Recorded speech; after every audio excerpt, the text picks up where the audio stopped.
break down some fourth round options for the Minnesota Vikings.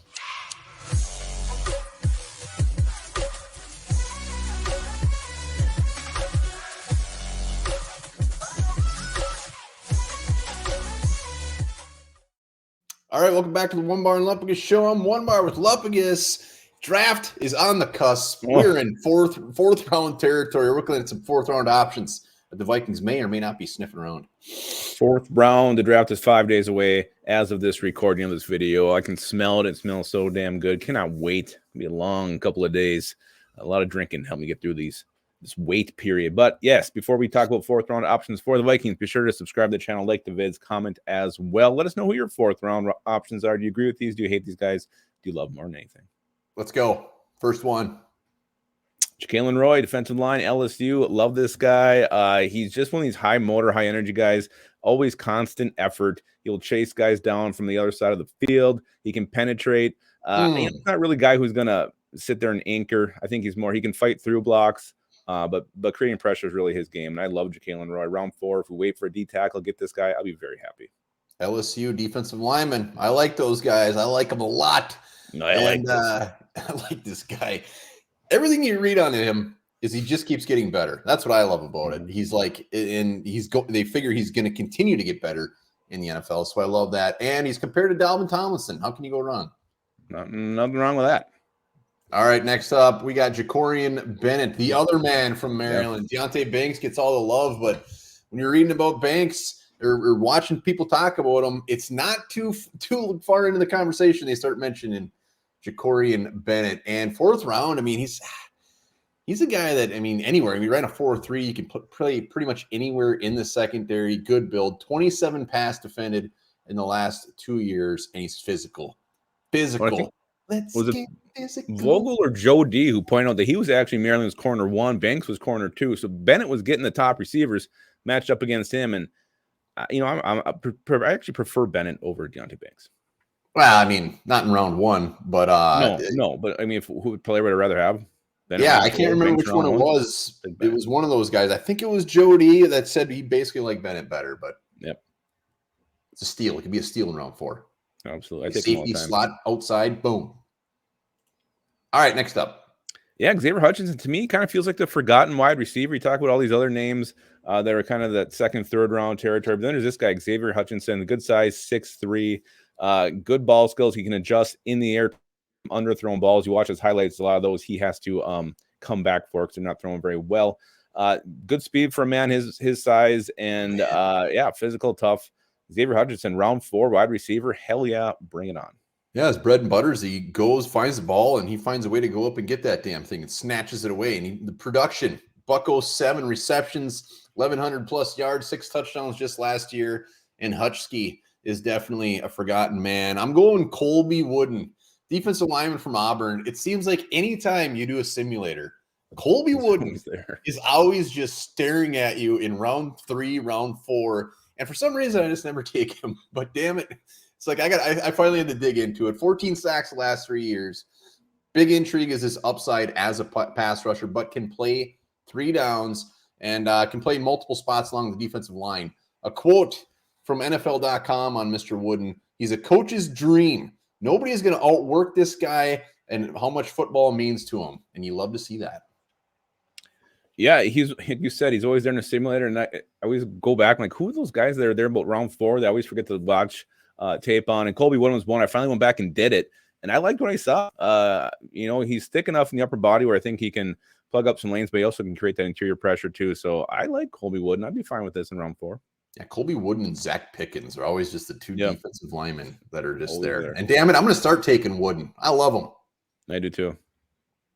Yeah, this is it. Dorian Thompson-Robinson, a name that seems to be getting hotter and hotter as the draft gets closer. And I've gone back and watched a lot of his highlights, and I really like him. I like DTR. He can take off, run. He throws some pretty nice passes. Yeah, there's definitely some mechanic things that have to go on, some accuracy issues as well. But who doesn't? What quarterback coming from college to the NFL doesn't have things to work on? Round 4 to me is the ideal spot to get DTR. I think it's great value. I think he's got some upside. I would love to develop this guy, see what he can do. And even at the East-West Shrine Bowl, he didn't do great, but there was just something about him, kind of this air about him. And DTR round 4 to me, this would be a home run. Did you watch any of his unhighlights? I've seen some bad things, yes. Yeah. Fun as hell. I mean, that would be a fun ass pick. And in round 4, why not?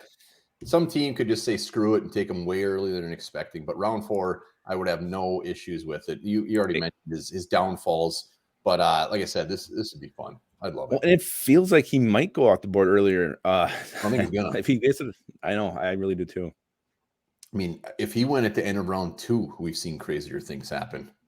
Let's go Riley Moss. Riley Moss, he had to get on the list. He is a guy that, again, round 7. I mean, there's such a huge window for this guy because they don't know if he's fast enough to play corner and then move him to safety. What are they going to do with him? But, I mean, if you take him with the thought of, hey, maybe it's a cornerback 3, maybe cornerback 4, maybe you do move him to safety, whatever. 11 interceptions in his career, 3 touchdowns. He is a ball hawk, high IQ, and he's tough as shit. So I love the fact that you can put him anywhere. Patrick Harms, who is definitely an Iowa man, isn't as high on him, so maybe we should take that into factor. But sorry, Patrick. Well, I love him round 4. I think he just said you don't want Riley Moss to be the only corner you add this year. You want to have another guy. He likes somebody who wasn't like, he's not going to solve your issues. All right, next up. Yeah, DeMarvin Overshown. I love this guy. Big, lanky linebacker, athletic as hell. You watch this guy in a blitz, he just absolutely sprints. It's like, everybody says he's like a missile. This guy truly is a missile. I think he's got some versatility too. I think you can drop him back into coverage. You can put him on the line, let him rush, and then just play some traditional linebacker too. So DeMarvin Overshown, a lot of Texas defenders I'm really starting to like as this draft gets closer, and he's damn near to top the list.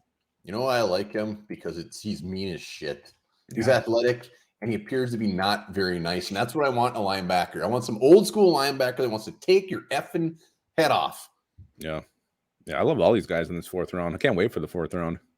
Yeah, 4th round, it looks like a lot. Like defensive line is very thin in the 4th round. There's not many defensive linemen, but there's a lot of other very good players, including Anthony Bradford, a guy that the Vikings have looked at guard from LSU. So 6'4", 322 pounds. He's ginormous. He's a road grader. He is not athletic. He is just going to hopefully get his mitts on you, and you're done for because he's so big. Can play multiple spots along the offensive line. Maybe it could be a replacement for Mr. Ezra Cleveland down the road. Yeah, I think if the Vikings do go O-line, it's going to be at guard. So Bradford, round 4. Why the hell not? Get a couple LSU boys, our future at guard. Boom. Next up. Corey frickin' Trice, one of my biggest draft crushes of the year. 6'3", 210 pounds.